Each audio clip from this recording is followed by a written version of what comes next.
Hey guys, here at OSMGTextReads.com, we're giving our video overview of the LG Optimus Net.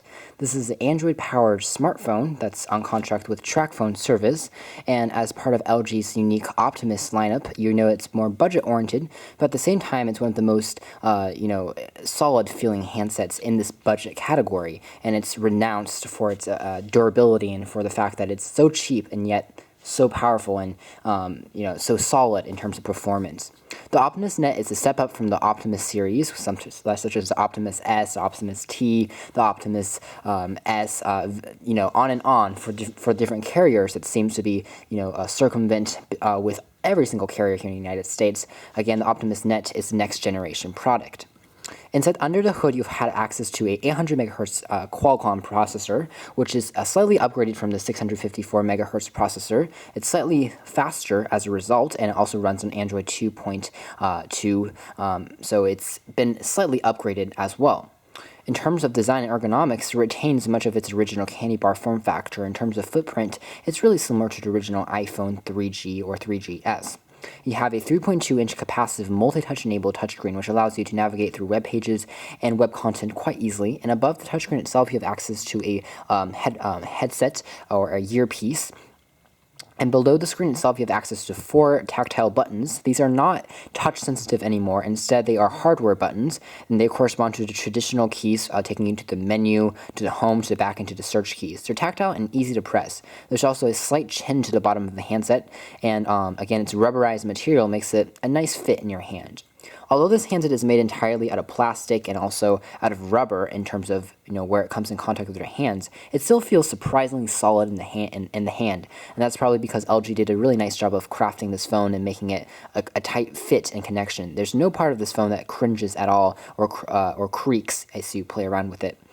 Surprising indeed for a TracFone phone, which comes without a contract and is under $200, so very cheap.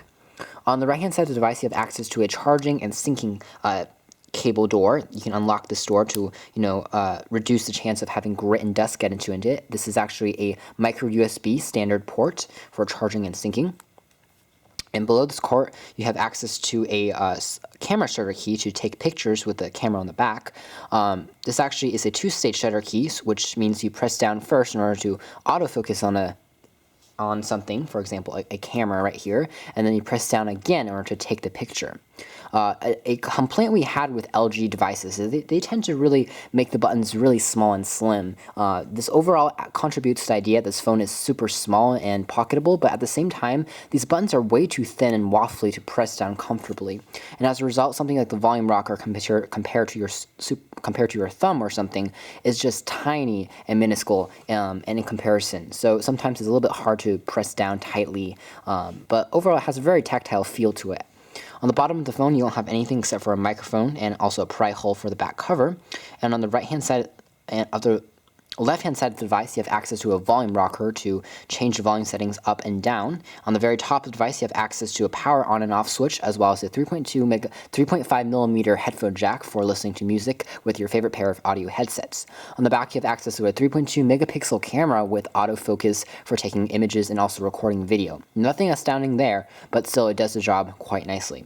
Again, it continues with the design elementation of this handset of being very rubberized, so again, it's a very nice grip, especially if you're planning on using it in your car or on a bike or something. You're holding it or you're putting on a surface, it's not going to slip a lot because of the soft touch material isn't glossy and it's not, very slick. It's very, it hides fingerprints and also hides scratches quite well. So if you're somewhat of a clean freak, you'll probably love this device because you don't have to always clean it for fingerprints and the such.